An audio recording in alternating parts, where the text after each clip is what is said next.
Be more grind, ride shine through the struggle. Black dollar circulate, flexing muscle. Politics and biz building walls like bricks. Motown soul rap mixed in the fix. Doni Glover spitting truth, microphone holder. Past the noise scene, watch growth in the folder. Black biz bright spotlight in the dark. Hustling hard, lighting sparks in the park. Be more new, where we breaking glass ceilings. All black every day, income healing. Doni Glover, flip the script, let's go. Black Wall Street roadmap, be more flow. Real talk, stock rise, dreams ain't looking hollow. Blueprints, handshakes, enemies wallow. Baltimore kings, queens, crown on the throne. Legacy built, stone by stone. Headlines, deadlines, moves in the background. Politics, money clips, elevate the town. Black beard strategist, wealth can't be missed. Twist the plot, make the whole world twist. Be more news, success we inhaling. Victories, iron rest, no detailing.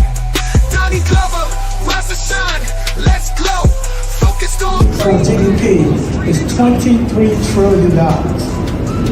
23.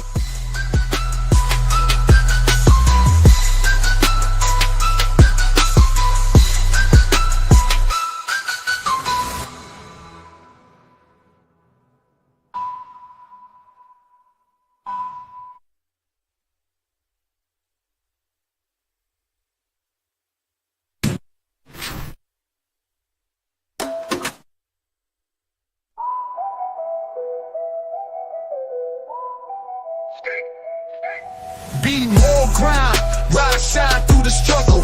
Black dollar circulate, flexing muscle. Politics and biz building walls like bricks. Spitting truth, microphone holder. Past the noise scene, watch growth in the. Good evening. Welcome to tonight's show. My name is Doni Glover, publisher of BmoreNews.com and also BlackUSA.News. We've had some wonderful evenings full of information. Special thank you to STEMCityUSA.com, our main sponsor. Tonight, we have with us, for starters, Mr. Hannibal. How's that camera working, Hannibal? Try that again. Why isn't it showing up well? Are you there? Hannibal? There we go.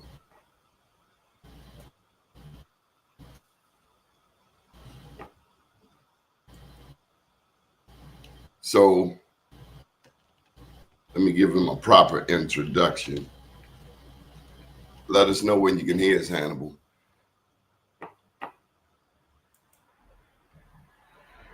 So why do we have Hannibal here tonight? So let's give you his bio for starters.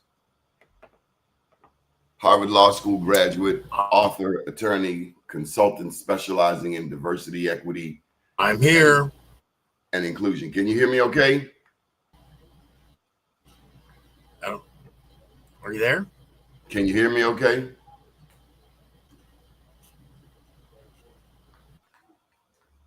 There's a bit of a delay.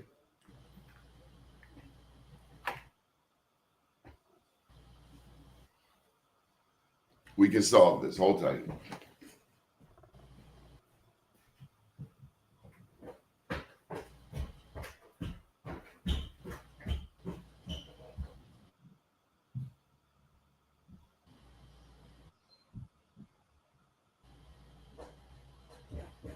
I made it a try.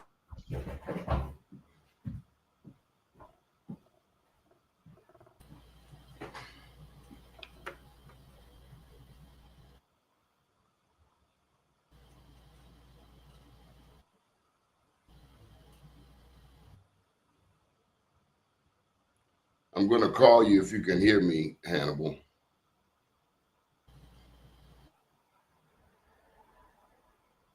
That's me dialing you now.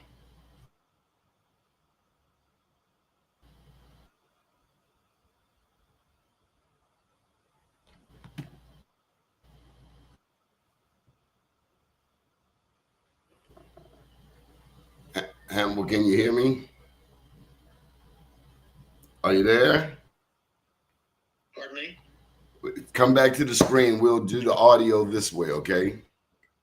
Okay, just come back to the screen. Yeah. Just do audio. Yeah. Okay, I'll be right back. 1 second. So, folks, we're being joined by Hannibal Johnson. Let me just share his bio. A Harvard Law School graduate, author, attorney, consultant specializing in DEI, human relations, leadership, nonprofit leadership, and management. He has taught at the University of Tulsa College of Law, Oklahoma State University, the University of Oklahoma. Johnson serves on the federal 400 Years of African American History Commission. He chaired the Education Committee for the 1921 Tulsa Race Massacre Centennial Commission and served as the local curator of its world-class history center, Greenwood Rising. His books include Black Wall Street 100 and American City Grapples with its historical racial trauma, chronicle the African American experience in Oklahoma and its indelible impact on American history. So he's written many books on Oklahoma, Indian territory, Black history, and let's see, is this him? Okay, here we go. Okay, you there? Yeah, is it possible just to do it this way? Okay, well, we'll roll with it. How you doing? I'm doing well. I don't know what's going on. I have a weak connection, I think, here at the house, and so that's probably part of the problem. Okay, well, I was just doing an introduction of you, and what's next is your most recent book.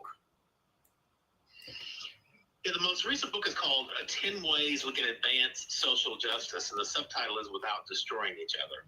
So the idea is that one of the things that's painfully absent is civil discourse, and that we need to figure out a way to talk with one another as opposed to talking at or through one another in order to make a dent in some of these seemingly insoluble, insurmountable problems that we face. So what apply that to 2025? I'm in Baltimore, 45 minutes from DC. What does that mean right now, considering all that's going on in this country? Yeah, it means that as I see it, many people feel, including myself, feel overwhelmed with the sheer breadth and depth of the challenges that are being thrown at us. And that so some people react to that onslaught by withdrawing. But what we need, quite the contrary, is the converse of withdrawal. We need total engagement.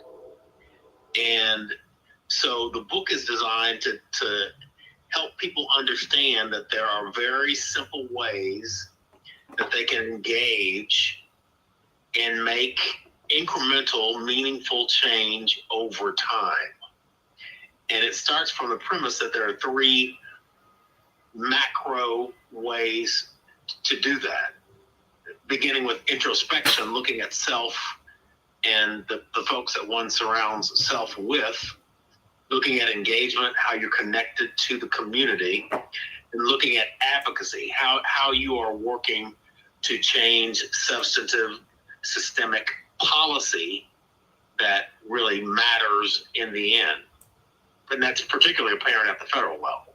Policy matters, leadership matters, whom we elect matters. So for us to pull out is absurd because it just magnifies our problems. And one of the ways to advance social justice that I talk about in the 10 ways is, the way I frame it, is play politics.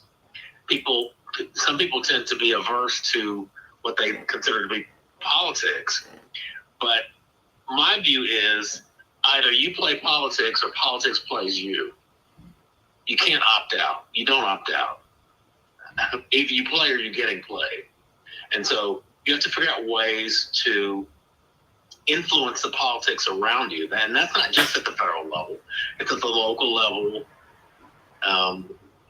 the county or parish level, the state level, federal level. It's at all levels. Who's on the school board really does matter. who's on the city council matters, right? Who's in Congress matters, who's in the Senate matters, who's the president. All those things matter. And we have, as I see it, an obligation, a moral obligation to engage in the political system, particularly Black people. I mean, we have ancestors who died so that we can do that. And to not do that is, to me, is to dishonor our ancestors. Here's a pointed question. There in Oklahoma, do you see a surge in Native Black American interest? Are you speaking of the relationship between Black folks and Native folks? No, just the conversation among Black people increasingly claiming our indigenous roots.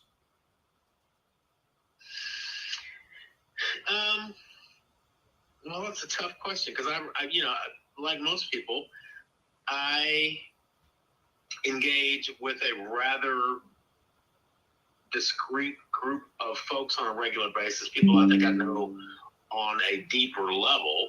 And those people tend to be people who are progressive, who are thinking about, you know, culture and history and things like that. So there is that progressive element here, especially in the metro areas, Tulsa and Oklahoma City, which tend to be, rather than, if we want to use the color scheme, Tulsa and Oklahoma City tend to be more kind of purple as opposed to red or blue. Even though Oklahoma is a ruby red state overall, because there are a lot of rural communities in Oklahoma, which, you know, nationwide, particularly in the Southwest, tend to be more right leaning. But yeah, there are a lot of conversations about all these things that are going on. I mean, people here are talking about what's going on in Washington, D.C. right now. People are talking about what's going on at the Smithsonian right now, because all those things ultimately affect all of us. Mm-hmm. How do people feel about what's going on in D.C.? Again, I mean, I can only speak for myself. And I mean, what do you think when you have the president putting the police chief on ice for 30 days? Have you ever heard of such? It's clearly an authoritarian move. Our leader is an authoritarian. I think that's fairly clear.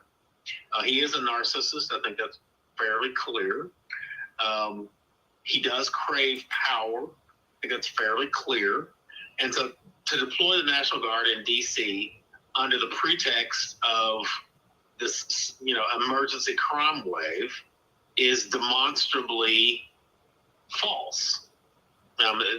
There is no such crime surge. The data don't bear that out. There is no real need for the National Guard, although in D.C., just like in Tulsa, we are short in Tulsa about 800 officers that are a recommended complement of officers. And that's for a variety of reasons. It's for budgetary concerns. It's because we just didn't plan, I think, strategically. There are a variety of reasons for that, but so we could use more person power on the police department, but we wouldn't want the federal authorities to impose upon us a group of individuals who are not trained in law enforcement to really usurp the functions of our trained law enforcement officers. Who would want that? Nobody wants that. I mean, except the person who wants to show force and show power. We've been hearing bits and pieces on Tulsa's, on what's happening in terms of the commemoration of Tulsa's Black Wall Street. From a national perspective, for people who don't know, are you pleased with the attention that Tulsa's Black Wall Street has gotten over the past few years? Yes, the history of Black Wall Street has been enormously elevated, particularly after the centennial in 2021. You know, we built Greenwood Rising, the Black Wall Street History Center. I was local curator. We work with a group called Local Projects out of Manhattan. It's been very well reviewed. Attendance is high. It's an engaging, experiential look at Tulsa history embedded in the context of national history of that period. And the context is really important because Tulsa, in terms of the massacre, is not an outlier. It's part of a pattern in American history that includes Red Summer 1919. It includes lynchings throughout the United States during that period, which historians and sociologists often refer to as the nadir or low point of race relations in America. So Greenwood Rising has really helped elevate that history. Our mayor, we have our first Black mayor, Monroe Nichols. He announced a couple of months ago the Greenwood Trust, which is a mechanism that he hopes will raise $105 million by 2026, which is a year from now, which will be the 105th anniversary of the massacre. And so he hopes to, raise private funds, have the city perhaps donate assets like land to raise this money to do some things in the way of what I would call community investments. It's really a form of reparations that involve putting money into a targeted community that has been harmed by historical racial trauma. So his goal is to do things like add housing, promote business, those sorts of things in the community, using the 105th anniversary of the massacre as a means and a timeline to raise this $105 million. So that's good. We have the mass graves investigation, which is ongoing, which is an effort to determine whether there are in fact mass graves from the massacre in Tulsa, and if so, looking at the potential sites, discovering whether there are remains in those sites, doing exhumations, and some DNA analysis to determine who those people were. So that's ongoing. The commission a group called the Beyond Apology Commission, and the goal of that commission was to have community conversations in various sectors of the community, have dialogue, and get recommendations on reparations, and it really is part of the basis for the creation of that Greenwood Trust that I described earlier. So there's a lot of activity that helps elevate the history of the community. And again, Greenwood Rising, the museum, part of the reason for the museum is to be an asset for heritage and cultural tourism. So the people from local areas, from the state, from the nation, from the world, and we've had all those people, will visit this community, learn about the history, connect the history to national and even international history. For me, as the local curator, the core message of all this is what I refer to as shared humanity. And that is, we must learn to respect the dignity and worth of every other human being. Because if we really learn that and we really internalize that, we don't do things like create genocides or massacres. We don't have power plays like you have in DC right now. I mean, these things don't happen when you really internalize that message about our shared humanity and the dignity and worth of all people. So my fear, and I think it's the fear shared by many people today, is that we're slowly and actually with increasing rapidity, we're losing our democracy. To say the least. Which will also result in us losing, to some extent, this notion of our shared humanity. Because authoritarians don't care about shared humanity. They care about power. Now, the thing is, you wrote this book before this re-election. Yes. Yes. So it's kind of sort of forward thinking, if not prophetic. Well, yeah. So it's not a response to President Trump. Although it is, it wasn't written that way. It really is written as a response to apathy and disengagement on the part of a lot of people in the face of overwhelming challenges at every level. And again, it's at the federal level, of course, with all the stuff that's happening in the Trump administration, but it's also in Oklahoma, for example, at the state level, because we have a state superintendent of education who is really rogue and is overtly pushing a far right wing agenda through policy and through his position. And so that's creating great challenges at the state level. We also have an overwhelmingly Republican legislature at the state level, and they are taking some of the rubber stamp legislation that comes out of these think tanks, anti-DEI legislation, anti-woke legislation, all that kinds of stuff, and adopting it here in Oklahoma, as they are in Texas and other places. So those things create challenges as well. Those things actually mirror what the president just announced he wants to do with the Smithsonian Institution, which is sanitize our history and focus almost exclusively on American exceptionalism, how great America is, and not talk about those ugly little things like slavery and Jim Crow and that kind of stuff. We don't need to worry about that. So my argument is not that America is not exceptional. It's that the exceptionalism comes with realizing that we have really high aspirational goals here. And when we don't meet them, we acknowledge that we haven't met them, and we figure out how to better meet them. What would you say to states that have all blue state legislature, a blue city?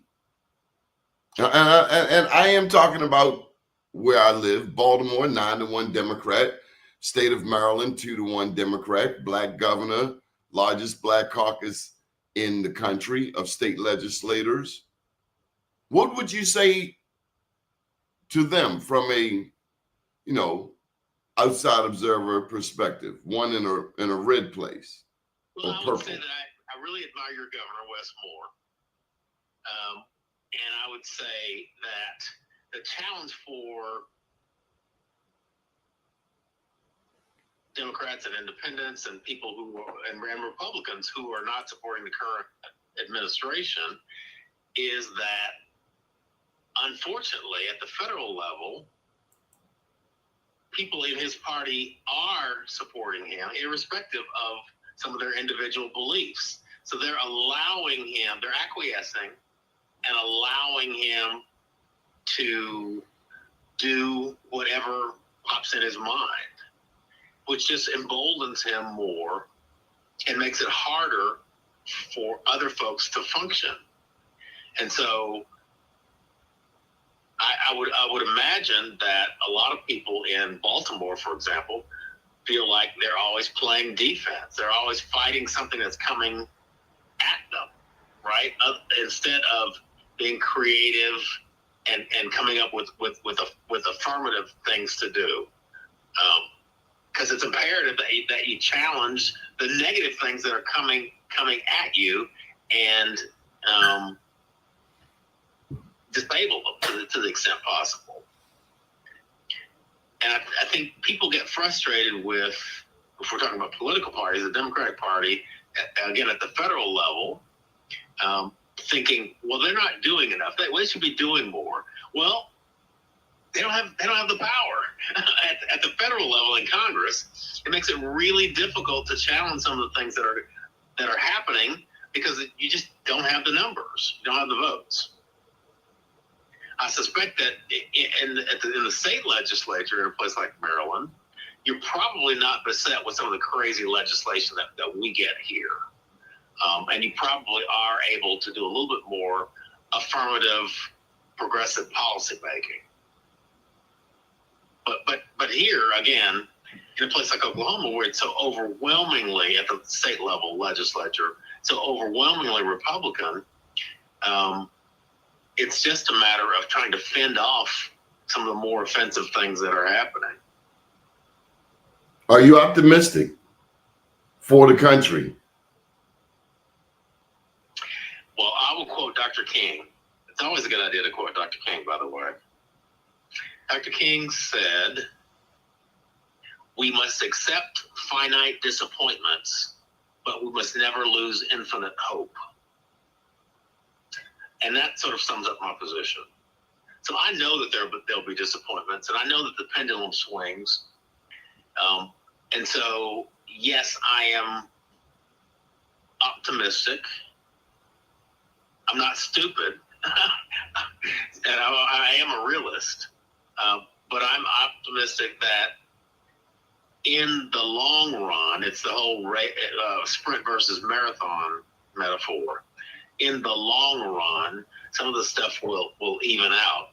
My fear is that some of the damage that's being done right now, it may be repaired, but it's going to take years to repair some of the damage that's been done.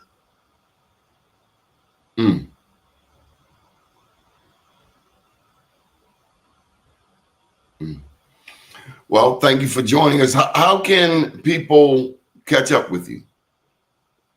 How can people follow you? Well, they can go to, I'm on Facebook, but they can go to the website, which is www.Hannibal, HANNIBAL, as in boy, Johnson, JOHNSON.com. All the books are available on Amazon, so you can get the books there. And there we are. I hope people are interested, especially in the book, 10 Ways We Can Advance Social Justice, because it is especially relevant in these times. Any final thoughts?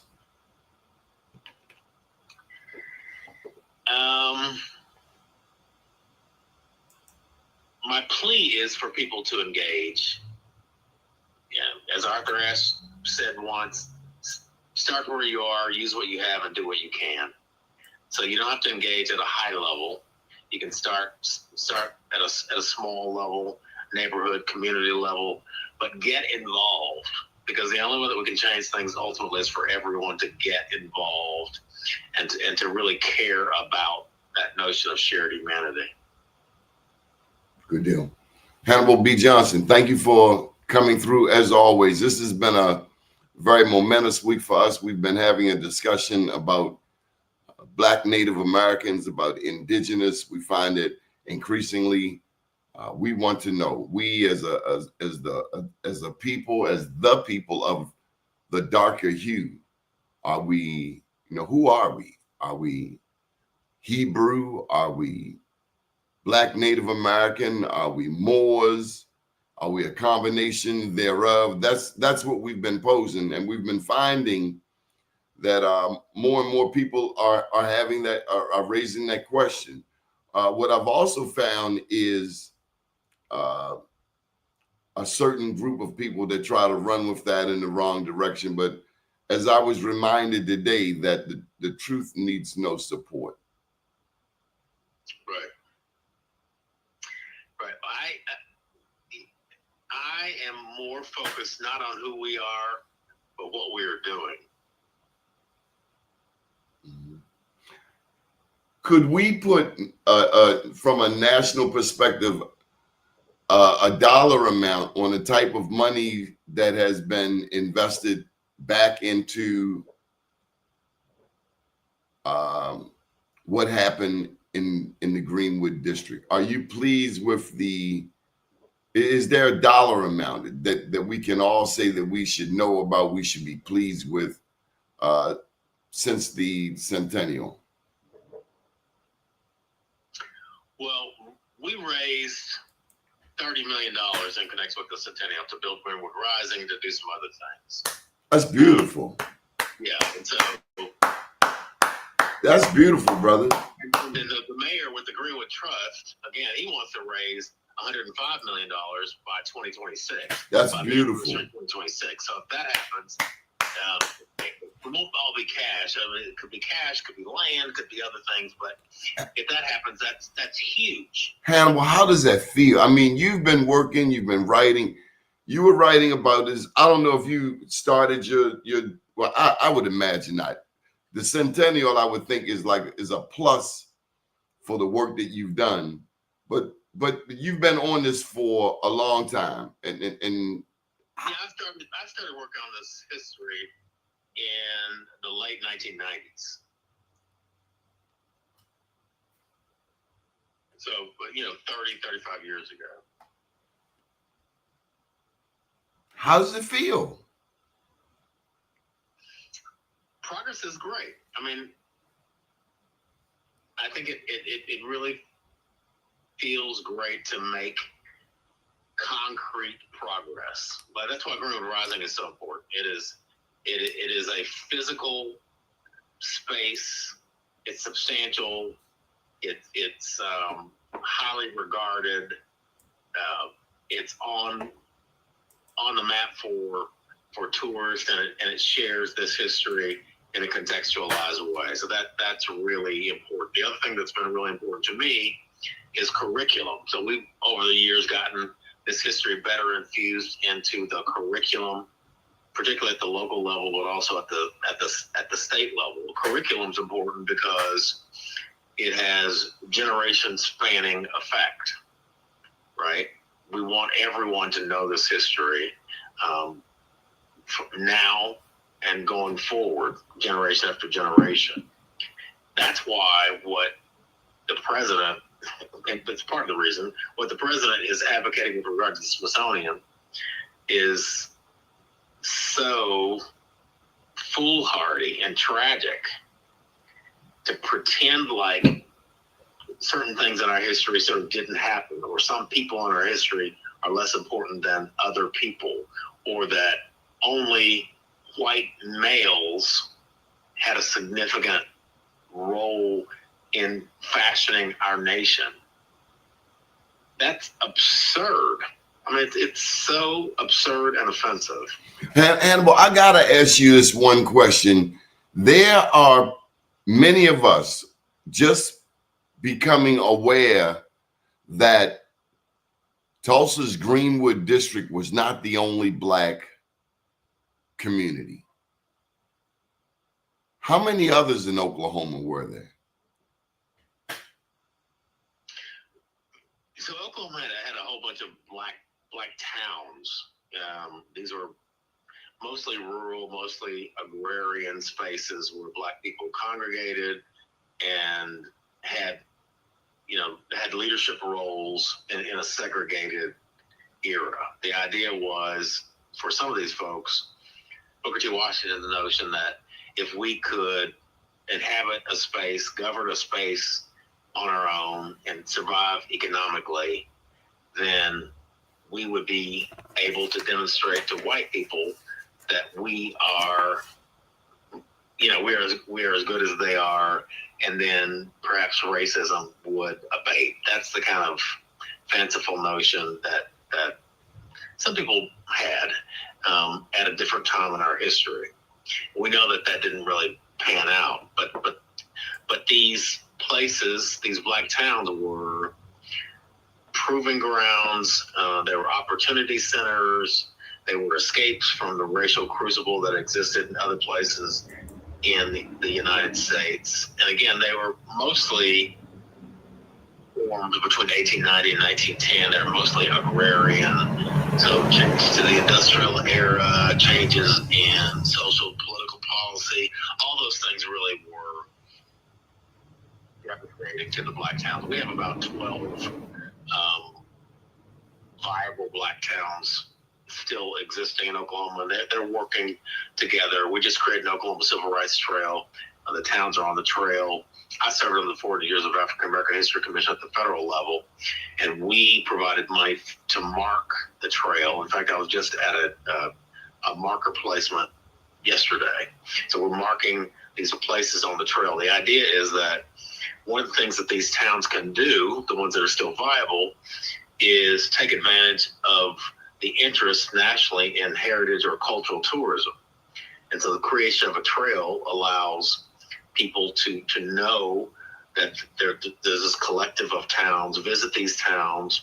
These towns need to come up with visitor centers and other ways for people who come through to leave some money there when they're there.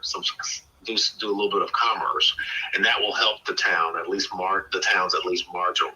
Well, I got to put a plug in for my book, Hannibal. You know, this is something that happened since I've met you, where I write about the journey of the Black people under Chief John Horse from Florida to Oklahoma, and then through Texas and to Mexico. So there were Black towns even before Oklahoma, to my understanding. Black people came in from Kansas because that's where John Brown was busting caps. Yeah, one of the oldest Black towns in America, and one of the most famous, is Nicodemus, Kansas, in northwest Kansas. Nicodemus, Kansas. That's where E.P. McCabe was the state auditor in Kansas, and he's the person who came down to Oklahoma during land run 1889, founded the town of Langston, and he's kind of looked at as the father of the all Black town movement in Oklahoma. I didn't. So I saw a clip. I saw a piece recently on O.W. Gurley, and was who owned the hotel? Gurley had Stratford had the most famous hotel in Tulsa, in Black Tulsa, the Stratford Hotel. So it was E.B. McCabe. So it was E.B. McCabe. It was Stratford. So E.B. McCabe was not in Tulsa. He was in Langston. Okay. Stratford was in Tulsa, had Stratford Hotel. He was a lawyer. O.W. Gurley in Tulsa, credited with kind of being the father of Black Wall Street, because he had the first reported business on Black Wall Street, and he reportedly sold parcels of land to other Black folks. He survived the massacre, ended up in California, died in California, I think in the 30s or 40s. It is important that we preserve this history. I know you've told this story many, many times, but I think as you and I get older, there's a whole generation of people who have never heard this story. That's right. And of course, you realize that I'm aging backwards. I don't know about you, but we appreciate you, Hannibal. All right. Thanks a lot. Yes, sir. Thank you for joining us. All right. Bye-bye. Bye-bye. So I'm going to try to give you a recap. We had some other guests scheduled for tonight, and for whatever reason, they weren't able to make it. But here's a recap of what we've talked about since last Wednesday. We've talked about indigenous people, Black people. We talked about Black people, Black people, Black people. And there are many different perspectives out there. I don't know about you, but I have been seeing this ongoing conversation, and we've been having it. We've been promoting it. We've been talking about Black people with Native roots. And we have recently come into contact with some who are of the mindset that Native Black American is the only conversation that we can have. This is what I know. If I'm driving down the street and Popo pull me over, he'll give a rat's bottom if I'm Native Black American, Jamaican, Haitian, whatever. You Black and in America, you got one common problem. You're Black. So regardless of what I learned about my lineage, nothing can, there's no way I can escape what this country views me as. Yes, who I view myself as is first important, but I can't be oblivious to where I'm at, to where I was raised. I grew up in Baltimore, East Baltimore, West Baltimore. Nobody asks you who your connection are. But as we are having this great awakening, Jeremiah, I'm gonna put the link if you'd like to come in to the show, because we'd love to talk with you before I shut this down, as well as anyone else who has some comments. I just ask that you be civil. That's all. There's the link right there, Jeremiah. I want to understand what you're saying. Carlene, we'd love to hear from you. Chime on in. Hello, Carlene. But yes, for me, here's another thing. If we are mean to each other, and Paige Hurd, I go back to my interview with Paige Hurd. That's like DMX's goddaughter, to my understanding.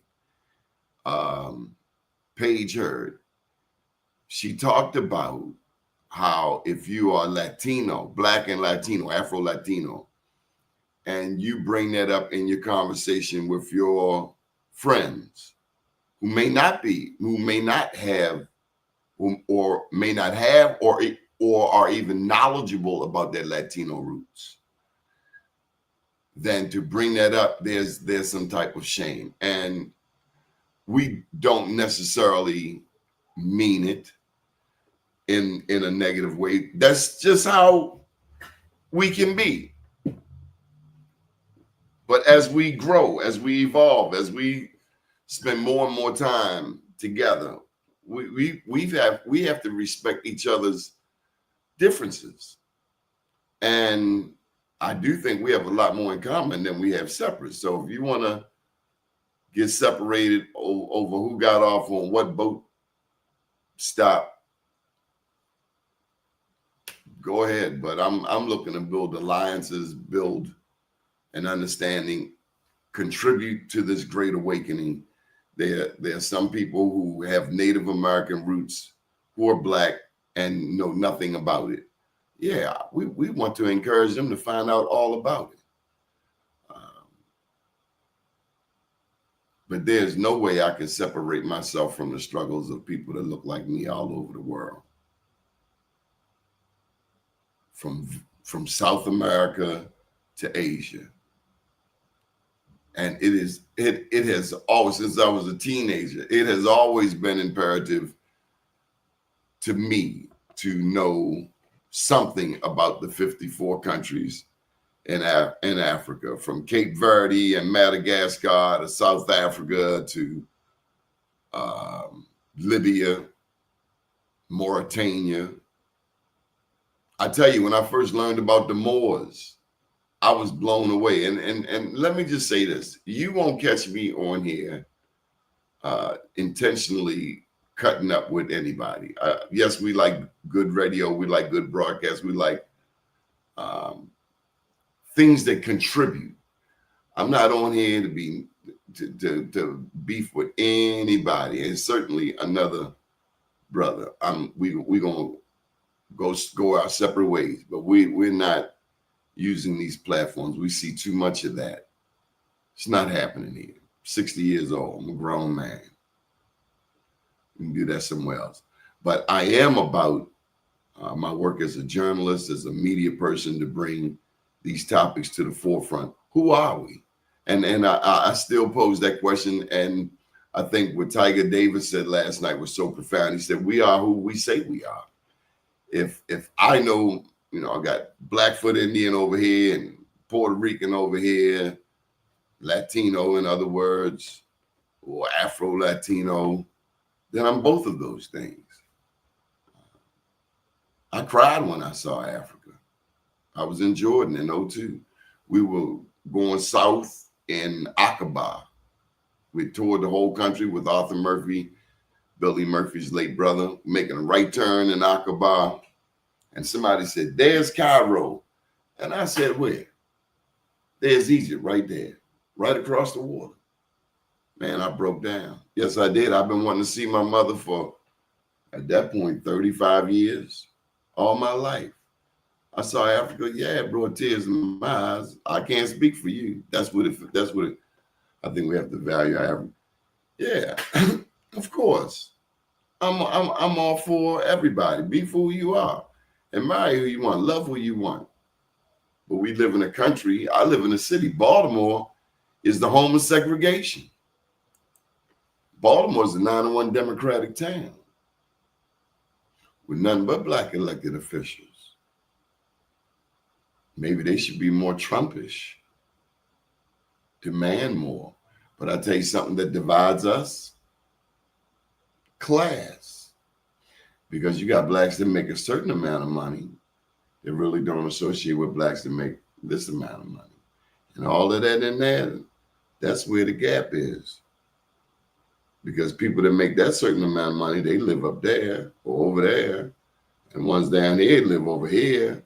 And so where we could be together, we're, hitting and missing. And those who do make it to there or in the political realm, you gotta drag them out of here back to Penn North. And then by the time you realize what's happening at Penn North, then somebody else with some dope, some bad dope, or something that's supposed to be dope. Okay, here we go. 1828 definition: American, native of America, originally applied to the Aboriginals or copper-colored races. American. Found here by the Europeans. Be more all day, Piscataway. I'll tell you something. And it's in your city. I know it's in your city. Every day is a journey. You go and you drive, and then all of the names that are right in our face every day: Patapsco,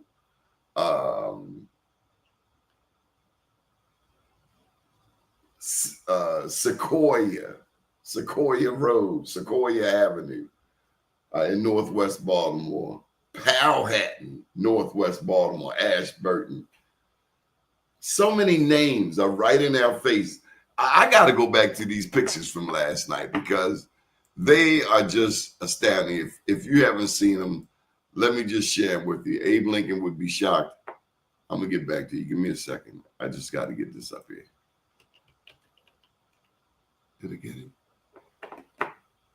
We had some pictures last night of some mound pyramids. They were just absolutely gorgeous. 400,000. I used to think it was 450. I've come to find out there are hundreds, if not thousands, of mound pyramids, including right over there at Collington Square, right here in my city of Baltimore. Maybe I done lost my MO. I guess I did. We can pull some up. But there's so much history that we've been robbed of. Okay, here we go. Fun feeds. Lincoln will be shocked that all the Democratic cities are majority black. Even I am now that I know more about history. Democrat, Republican, we got to get out there and fight. If you're going to be involved, get involved. It's more than just pulling a damn lever. You got to be involved. You got to volunteer with campaigns. You got to get the candidate's cell number. If you don't have your elected official's cell number, what are you doing? Yeah.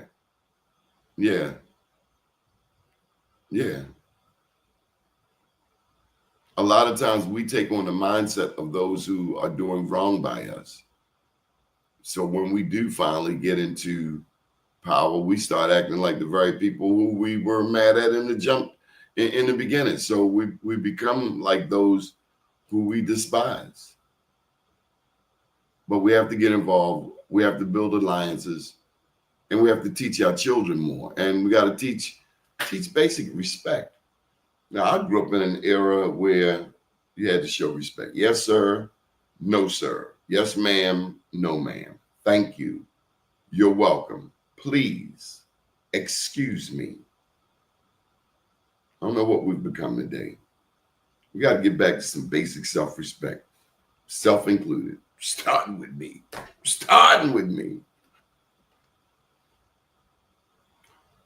And I go to the corner store over on Pennsylvania Avenue. Young people over there.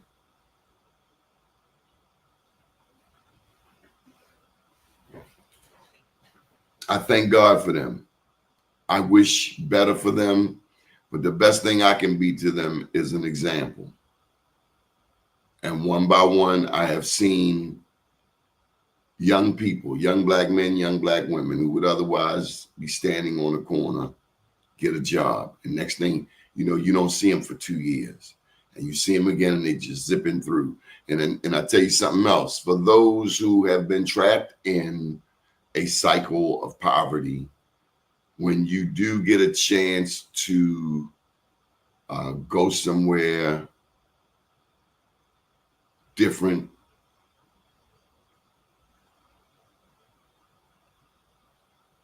stay connected if you can. Just stay connected. There's phones, there's Zooms. We have to use this technology, you know, the phone, what do you call it? You know, when you cut the phone, a video camera. We have to stay connected and to maintain the property.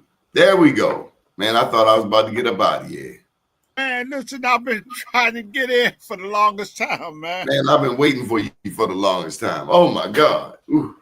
Check your text messages, man. How you doing? I didn't know you was just there, man. I did everything. I've been up here trying to do a monologue, difficult to operate righteously in a corrupt system. Got to push forward and be the good we want to see in the world. Stella, all day long.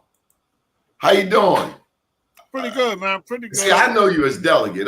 You take your title away. You're always going to be delegate to me. How you doing, big brother? Hey, all right, man. I'm hanging in. I left my wife, you know, at 8 o'clock. She's doing well. She has some more tests to do tomorrow. And, you know, we put away a great lady today, Glory Green from Wilson Park. Can you adjust your camera down? You got a lot of headroom. Your face is all the way down the bottom. Yeah, let me also get a little more light here, too. Yeah, maybe a little more light. Yeah, and so young lady from Wilson Park, she's 4 years younger than I. How old are you, man? I'll be 83 next month. Damn, you look good. We're not doing the N-word tonight, okay? We're trying to keep it clean on here. All right. Do your Richard Pryor. Yeah, I'm sorry I didn't brush my beard before I got on, but I'm rushing to get in here, man. Well, yeah, she was my class of 68 at Morgan. She was on the cheering squad, swimming squad, and all of that. Great lady from Wilson Park, man, and had a big funeral. You know, at Barn Green, that chapel they have there, the big one. Yeah. Hey, man, they didn't have enough room in there. And it was standing room only, and some folks had to stay outside. So in Baltimore, there's Wilson Park, there's Morgan Park, there's Hose Heights. Yes, Northwood, you know, you name it. And I mean black communities. Yes, indeed. Yes, indeed. And then there were also blacks, I understand, in the early 1900s in Cross Keys. Mm-hmm. And there's another area over there by what is Evans Chapel Road. I'm in real old, ritzy black community over there, right off of that Hamden area, man. And, you know, a couple ladies I know had problems with our city council person because she didn't seem to understand the historical importance of those blacks that lived there. And you're talking about people like Dr. James Blake's wife, you know, they split up. She lived over there. A lot of, you know, upscale black folks, man. But, hey, look, that's the nature of what we're dealing with when you elect somebody outside of your community or his historical base of your community to represent you in the city council or the state legislature. Since we're on that topic, good lady now. Since we're on that topic, what happens when we lose a 41st district state senate seat? Hey, listen, Baltimore will just lose more power. At one time, Baltimore City had all the power in the state legislature because of its population base. You know, like when the state only had around 2 million something people. Baltimore almost had 1 million. You see, but now things have changed because, you have the suburbs of D.C., whether you're talking about Charles County or in those areas around Southern Maryland. You have Montgomery County has exploded, Prince George's County has exploded, and even Anne Arundel County has exploded, in population because people purchase homes there and they drive to D.C. to work. And so Baltimore, gets weaker every year. And our problems in terms of logistics in the city or what have you, like our roads, the problems become astronomical because here's what you're looking at. In Baltimore City, when you look at that transportation money, Baltimore City has more roads or streets that have to be paved in this city than the entire state combined. And what happens is everyone wants to get into that transportation trust fund. The rural areas or the areas outside the city, they want their roads paved. They want more money going there. We say we got to put more money into mass transit, cut down on the crowded streets and all. And so we have those arguments going back and forth, and they're going to escalate as time moves on because Baltimore is going to have less power, and we're going to have to give up more just to get a little bit. For instance, for us to get money for Baltimore City teachers to increase their salaries, we had to cave in to Montgomery County, who was giving big salaries to their teachers. But what they wanted was the state to put more money into the retirement system. So, you have those kind of trade-offs, which the public never really engages in, right? And they don't know what is really going on. Because, man, we had to give up a lot just to get money from the city school system so that we could pay our teachers a decent salary. The teachers in Baltimore County, say with 10 years service and a master's degree, was making $10,000 more a year than Baltimore City teachers with an equal amount of time and education. So what happens is Baltimore County, change in population. They want more black teachers. They can pay them more. Okay. Blacks are moving to Baltimore County, to the Randallstown area, Windsor Mill, or what have you. So our school system became a training ground for teachers for the rest of the city, or rest of the metropolitan area. And the rest of the metropolitan area did not respect what was happening. Okay. Because when we had that gas crunch crisis back in the 70s under the Carter administration, if you got to travel to Baltimore City to teach and you got to try to fight them gas lines and stuff like this, your best bet was to take a job out there in Baltimore County. And so we really lost a lot of teachers during that gas crisis crunch. But once again, those are just problems that are germane to the city.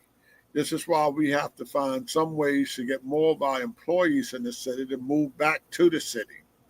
Now, number one, it gives us a population base. Number two, it increases the, shall we say, the skill level or the, well, I hate to talk about the class level thing, but, it elevates the standards of the city's population. Because right now, when you think of the city, you think of drug addicts and crime, and that's unfortunate. That's unfortunate because this young boy, whether you like him or not, that boy is putting money into youth all over the city. All of our recreational facilities are being rehabilitated and expanded. Everybody, they're building up the swimming pools in all the areas and all of that. Okay, so and I think that's taking place because he has children. He has children, and so he understands the necessity for programs and initiatives to support our youth. Okay.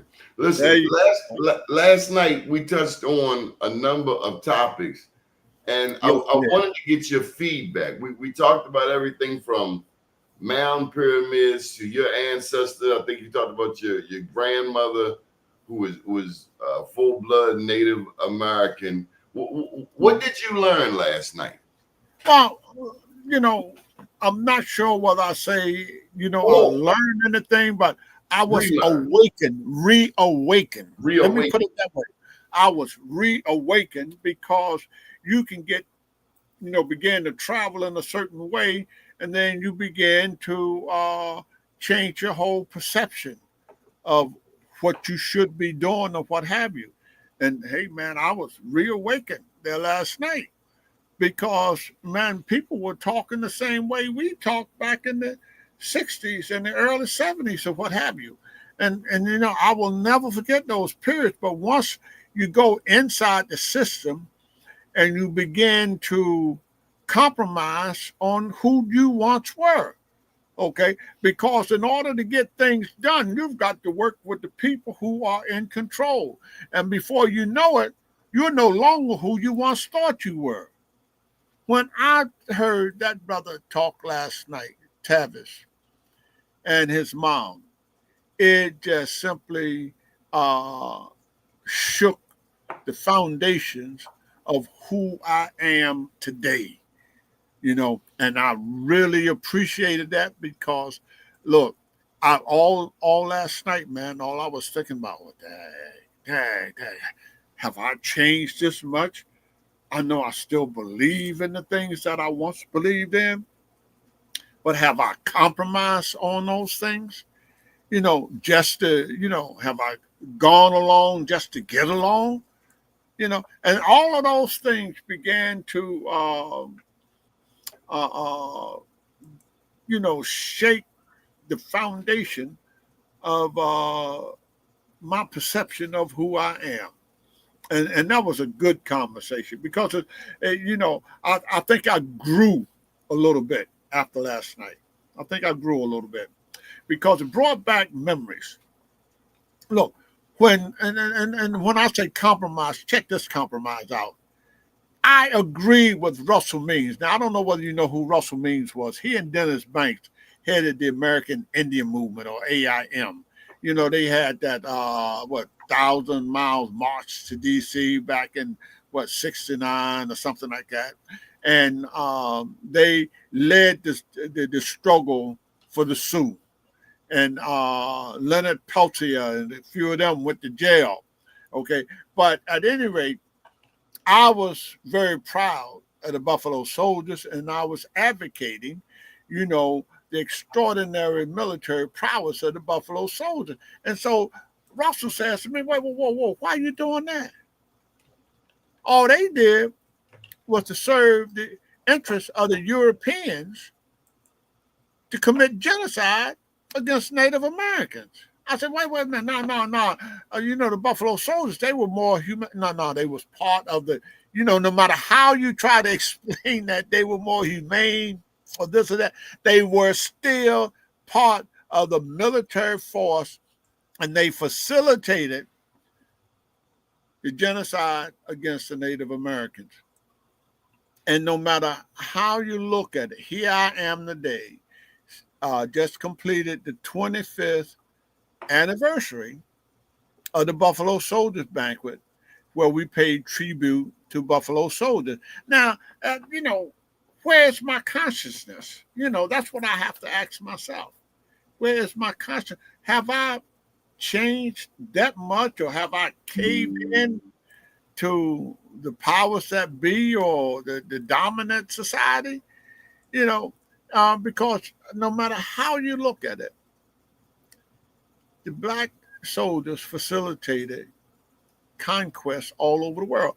Did you get a chance to look up David Fagan? Remember I mentioned him to you. That's my man Russell. Yes, sir. Full-blooded Sioux. Yes, sir. He was straightforward, man. His whole view of the world was this: in order for the world to survive, Europe must die. Now, he didn't mean that physical death, but he meant this. In order for the world to survive, Europe must die. I will never forget this, brother, man. What, You know, what does that mean? That the Europeans' thinking must improve? No, Must be dismissed? my view of what he meant is that the European view of the world must be conquered, or must be defeated. Because the European view of the world is that everybody else is subservient to the Europeans. We all that's a problem. yeah. We all got Damn right, that's a problem. Yes, sir. And so once again, he was one of the true freedom fighters. You knew him? Yes, man. That's what I was saying last night. We kind of lost friendship, shall we say, our relationship went south. Because you out there touting the Buffalo Soldiers. I continue to embellish the prowess and the service of the Buffalo Soldiers. Was it embellish? Yes, because I lifted it up. Well, that's not embellishing. Embellishing is adding something to it that wasn't there. I mean embellishing it within the confines of our history, within the context of our history. Well, yeah, but look, it was dead. I lifted it up. In other words, that's all I'm saying. That might be using the wrong word, embellish. But it's still a part of our story. I mean, because what you have shared with me about people like James Fortin. Yes. But remember now, he was not a Buffalo. James Fortin. He was not a Buffalo Soldier, but you told me he was you said he was a patriot. Yeah. But look, let me give you an example of another Buffalo Soldier.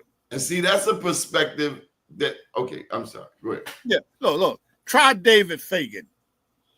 When we talked last night, the first thing popped in my mind was David Fagan. Let me go over him again. He went to the Philippines during the Philippine-American War. Now, we always talk about the Spanish-American War, but the real war was the Philippine-American War. You had a freedom fighter by the name of Emiliano Aguinaldo. Aguinaldo had defeated the Spanish.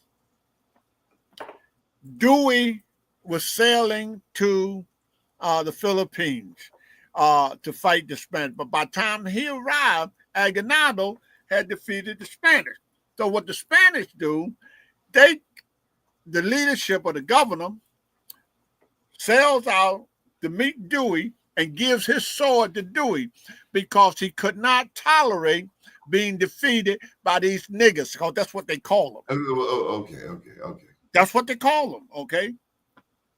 Or monkeys, or slant eyes, whatever they want to call them. They call them by so many different, but they took the sword out to the Dewey. You talking about this guy here? That looked like David Fagan, right? Yeah. Yeah, okay. But now what he did, and there was other black soldiers or Buffalo soldiers who kind of followed him, but certainly they understood where he was coming from, because if you look at the letters that those guys in the Philippines sent home, they would talk about how treacherous the white soldiers were and how they treated the Filipinos worse than they treated us down south. Now that's bad, okay? And so what David Fagan did, he switched sides. He joined Aguinaldo, and he rose to captain within the Philippine army. And they fought, and they were always defeating in so many skirmishes and battles. They defeated the American soldiers, And so when I look at him, of what the sacrifice that he made, he stayed true. And so I have to compare myself. Did I remain true to my beliefs? And so last night, man, when I say that was a reawakening, because I haven't had that kind of conversation, man, of people who were knowledgeable and about our struggle against European hegemony or European domination. Okay, because make no question about it. If we talk about the truth, we're all nothing but slaves and puppets of the Europeans. Okay, and whenever they get ready, Now, hold up. Hey, all right. Last night you said, I am as I think I am. Now, I don't think of myself as nobody's slave. Now I'm confused, big brother. Mm-hmm. Well, let me try to break that down to you. I don't see you as somebody's puppet. I see you as a leader of men. That may be true, but still, you in Annapolis. Follow me now, because you look. What I'm saying is, what that makes us, okay, not in my own mind, okay, but in terms of the reality of our situation. We are a conquered people. I don't know. I ain't buying that. You don't view us as being a conquered people, man. We're a conquered people. Because I can take my passport and get on a plane and go somewhere else. Yeah, well, look, it doesn't matter where you go. Where you don't go. I don't feel conquered. Look, the Europeans conquered the entire world. No. Listen to me now. Look, didn't they control all of Africa except Ethiopia? Ain't they getting kicked out of Burkina Faso now? Wait a minute now. Look, I'm talking about what has happened historically. Didn't the Europeans historically for the past couple hundred years? They controlled all of Africa. They conquered all of Africa. Except Ethiopia. All right. And we can talk about Ethiopia separately. Okay. Now, did they also come to the Western Hemisphere and conquer North and South America? Didn't the British control? They came with their disease didn't they conquer India, South Asia? Southeast Asia. Yeah, they did. The French had Indochina and all of that. They had their claws up in there. And then change came again. Empires rise and fall. Ottoman Turks. But have they really fallen? Have they really fallen? Huh? Have they really fallen? Well, one rise, then another one rise, then another one rise even higher. Yeah. But have they fallen? Who controls the world right now? I've always understood it to be a few families. And what nationality are those few families? Think about it. They probably ain't from Sandtown. And see, the whole thing about it is white folks, they don't realize it. They're in the same situation we're in.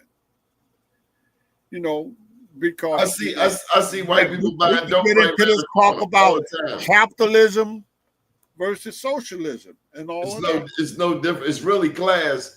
They got us thinking it's race. It's about that and access. Class is a serious issue.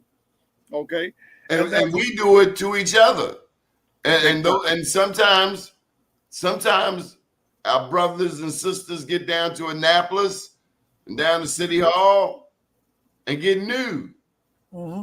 That's right. Like in that 41st district, the girl voted didn't vote for Malcolm. She didn't get nothing for a vote. Wait a minute. Which girl? Malcolm Ruff. Yeah. I know what you're talking about. Senator. If one of those two black women would have voted for him. Jill. Yeah. The girl didn't even get a cigarette. Yeah. Well, see that we are our own worst enemy. Okay. And we're our own worst enemy because we do not have these kind of conversations like you and I are having right now. These are the kind of conversations that we once had within our circles of African people. I remember we would sit there and debate Malcolm's view of the world versus Martin Luther King's view of the world. How did And that one, go? one of the things that we found out was that they really had the same view of the world, but their methods of dealing with the problems were just simply different. And we should not get hung up on the method of resolution of the problem. Do you feel a connection to Africa? A strong connection. Strong connection. But listen, and let me say this. As time goes on, it becomes somewhat less. Okay. Not in my heart, but in my thoughts. Okay. In my thoughts, because I've got to deal with so much crap back here that sometimes you forget about the motherland. Have you ever been to Africa? Oh, yes. Where'd you go? Look, man, I was in the Congo in 1961, right after Patrice Lumumba was assassinated and mutilated, man. You were there. I never tell you about that, right? Look. They were paying $75 per diem. I'm going to put that picture up. They cut my hands off in the Congo. All right. And I should have known better, but I didn't. Okay. I'm 18 years old. And just before my 19th birthday, I was in the Congo. Because I went there TDY. It was only for 30 days a month, but I went there. And we stayed at Leopoldville Airport. And, I went there, I'm American. I'm psyched out in the head, how great I am and all this kind of stuff, man. When I got there, what was going on, man, was the French and Belgian paratroopers or foreign legions, whatever you want to call them, man. They were there raping nuns, man, okay? The people hated us, man, but they hated me more. And I had trouble figuring that shit out, that they hated me more, because we had the same old lineup. Whenever anything goes down, you have German electronic equipment and all that kind of communications equipment and everything, right? Then you got the U.S. aircraft and the Royal Canadian Air Force. They're all there. Then you got the British Land Rovers, and then you even got the Spanish troops in there. So the whole Western world come together because they was not going to allow that cobalt and the Congo to be under the control of a communist, and they labeled Patrice Lumumba a communist. Now, whether he was or not shouldn't have even mattered, okay? But they label him a communist, and in your mind, and that's what our whole thing was back in 1960, 61. We're fighting communism kind of thing, right? And so they demonized them. That's right. That's how they do it. They to give a soldier, to make him numb. Yeah, that you just killing a bad person. It's tough. You can't. As opposed to you killing really a freedom fighter. Yeah, or killing a human being, because once you label them gooks or whatever, or spear chuckers, or sand niggas, whatever you want to call them, man. They're no longer makes it easier to kill them as human beings. And so, look, man. You're getting real living in Leopoldville Hotel. The people are looking at me, man, and man, they was killing me with their eyes because they hated me, because here I was looking like them, but working with the enemy. It's kind of like the Vietnamese, right? In Vietnam, the Vietnamese would send them flyers out. Why are you black GIs here killing our people when your people are back home fighting the same enemy for freedom? Whoa, man, pass the joint, man. Or try this one. Pass the joint. Our gunnery range was in Wheelers, and that was Libya. Wheelers Air Base in Libya. And of course, King Idris was on the throne. This was before Gaddafi overthrew him. We're sitting around the hooch and stuff, man, and just chatting. And, you know, I'm good. They calling them Arabs, you know, ragheads, and some of them other names and stuff like this, right? And then they used the term sand niggas. Whoa! Then that was a wake-up call for me, because I'm sitting there, old Rab head, Arab, the Arab, and all camel jockeys and all that shit, right? And then they referred to them as sand niggas. And that wakes you up to the reality of your existence among these people, man. So when you ask why I was angry when I came home, and why, you know, I could very easily be classified as anti-American or whatever, it's because of that experience, man. You know, because no matter how it goes, whenever you're dealing with the master's people, okay, or the conqueror's people, they all got the same view of who we are. And we are no different than the people they have us fighting and killing, whether it be Native Americans, whether it be Vietnamese, or whether it be what they call sand niggas or Arabs, you know. But that's who they are. Pick up a textbook sometime and look at how they refer to the people in Hawaii. Queen Liliuokalani, right? I think it's about 1898 or what have you. Dole Pineapple and all the businessmen wanted to take control of Hawaii. The U.S., I think it was McKinley, they sent our fleet there to facilitate those armed businessmen who overthrew Queen Liliuokalani. Beautiful lady. Hawaiians all look like black people up to that point. Okay? They kind of lighten up as time went on. But look at how they referred to them. They was always referred to as monkeys, niggas, and all that kind of stuff.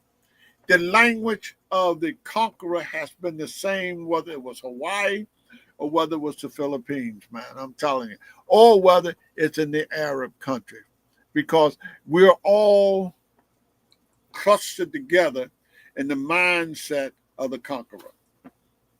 And until we understand that, our progress is going to be limited significantly, or limited to our degree of independence. Because, you know, like Malcolm used to say, man, we got to separate from these people, man. You know, we got to separate. But, you know about this guy right here? You know that guy right there? I can't think of him right now, but. That's King Kamehameha. Oh, okay. Kamehameha. He was the first black. He's the king of Hawaii. Yeah. Okay. You talked about the woman down there, the queen. Queen Liliuokalani. Is that his daughter? That might be his daughter. I don't know, but he is. Yeah, we can pull up a picture of Queen Liliuokalani. I do have that picture. Yeah, pull her up. Yeah, because look, man, I fell in love with that lady back when I was in college, man, because she tried to stand her ground. But look, they didn't have access to the superior military technology, you know, because that, you know, I wrote a piece once, you know, it's a gun that rules, and without the gun, there's no rule at all. And you can see that in the Ukraine. The Ukrainian people, they could defend themselves if the U.S. allowed them to have those arms. Now, you notice they were winning or driving back the Russians until Trump came to office. Trump cut off their ability to intercept the drones, and the missiles that are being fired in there. You know, what we call our Patriot missiles, or our what they call our defensive shield. Oh, see what I mean? There she is. Yes, Queen Liliuokalani. That's who they took Hawaii from. She understood, and they took it from them and then called them niggas and everything else under the sun. You know, so that's what happened. We are defeated people. And until we recognize that we're defeated people. I'm not defeated, man. I'm not buying that. I'm a victor. Well, no. Yeah. Look. And them young people behind me, they really victims. And until we recognize that we're conquered people, we're never going to be free. I know I'm gonna be free. We can be free here. We can be free here, is what I'm saying. But you got to recognize the truth, man. They done beat our ass, man. These young people behind me ain't buying that storyline at all, and I ain't gonna sit up here and agree with you on that. Them young people behind me are not messing around, and they are not taking. They're not taking things that others before them took. Whether they be right or wrong, they are not taking it. You thought the 60s was off the hook? Look, try this. Key into your laptop, Black Militias, and take a look at them brothers. Yeah, they get you put off of off of YouTube. Oh, okay. we try to stay on there. I had to catch myself. Hey, listen, I'm just saying. All you gotta do is look at social media. Did you see the young? Remember the dude threw the hat up in the air? He was down on the pier fighting, threw his hat up in the air, and then Black people came to his aid from all over the place. We are seeing that all over the country. This is not previous generations. They are not taking what has been taken before. I mean, you're seeing it all over social media. People not standing for that anymore at all. It'll get ugly before it get pretty, but nobody's taking what they took before from anybody. Listen, it's not even. Look, the question is, are they romantics, or are they serious? Or are they serious warriors? Okay. Well, you know, you are a warrior. Malcolm, you've been at the tech. You was at the 10th offensive, weren't you? Yeah, Malcolm would always say, you know, we'll bleed for everybody else. Who? But we will not bleed for ourselves. Ooh. Huh? Now, I'm gonna give you something good. You gave me something good. I'm gonna give you something good. Go ahead. Are we? I raised that question again. Are we serious warriors? Well, that's what I tell me. Or are we just romantics, and we like to feed ourselves false perceptions of reality? I don't know, but I know Harriet Tubman carried that Colt 45 for a reason, and she wasn't playing. You come over there with her, she ain't playing with you. Better come correct. Yes, and there, folks. I mean, you know, I kind of think I stood my ground. Oh, you fought for us. You know, I know you did. I watched you. Yeah, I think I stood my ground, but what I'm saying to you now is after that discussion, that was it last night or the last night. Hey man, after that discussion, I had to reassess who I am and what I'm doing. I mean, really. And then, you know, I had to think about, well, what do I do from this point on? Because many of the things and the commitment that I had, you know, I was ready to die at one time. You know, and death didn't mean anything, you know, and it was kind of like one of them things, you know, hey, let the enemy come. I want to teach you about somebody. Do you know who this person is? Not right offhand. Okay, well, his name is Zumbi. Oh, you talking about my man down in Brazil? Yeah. Yeah, I know who Zumbi is. Yeah, he's one of my favorite. Hell of a warrior. Hell of a warrior. Yeah. Zumbi. Yes, Zumbi. Zumbi dos Palmares. Yes. Yeah, they got a little town named after him down there, don't they? Palmares? I would imagine so, but he was a freedom fighter. He was the Nat Turner of Brazil. Yes, sir. Serious brother. Yes. Yeah. Now, see that. Do we have the courage of a zombie? Most of us don't. Hey man, look. Do That you know they have dances and that's become a cultural thing down there, zombie? Well, this is whole him. Culture based on zombie, man. This is Zumbi right here. Zumbi de Palmares. Yeah, I know who he is. I know who he is. In fact, let me see. I've got some stuff over here. Let me see if I can pull this up, man. I've got that whole study. Stuff that I don't usually bring out. This is called CRS report. Let me see. Hold it up there. Let me see. Okay, let me get Zumbi out of here. Okay.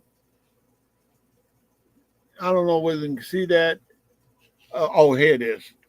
CRS report for Congress. Okay. What's the date on that? Let me see what the date is. This was updated November the 21st, 2008. It's entitled Afro-Latinos in Latin America and Considerations for U.S. Policy. Okay? See, most folks ain't going to deal with stuff like this because most folks do not care that the Brazilian businessmen shoot our children on sight down there. Are you still there? Yeah. Yeah. See, most of our people don't even get into that. Do you know, ma'am, they hire people to go out and kill those kids on the streets down there in Brazil? Because for them, those kids are disrupting their business and their profits. And those kids are simply orphans and they're homeless kids down there in Brazil. And they shoot them on sight, just like you shoot a rabid dog, man. I mean, you know, like when I talk about last night, say all the stuff. Show that again. Hold it still for a minute. Let me see if I can hold it up a little bit so you can get the full title. This is updated 2008.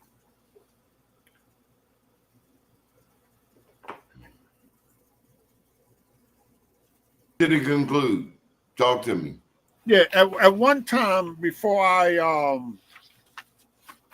got in the legislature, man, this is all I would do was to take time to study and reinforce, you know, my perception of the world.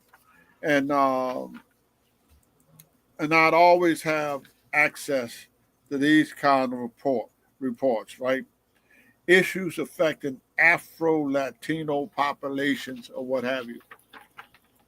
There's studies all over like this, man. Everybody know these folks in Congress get these studies.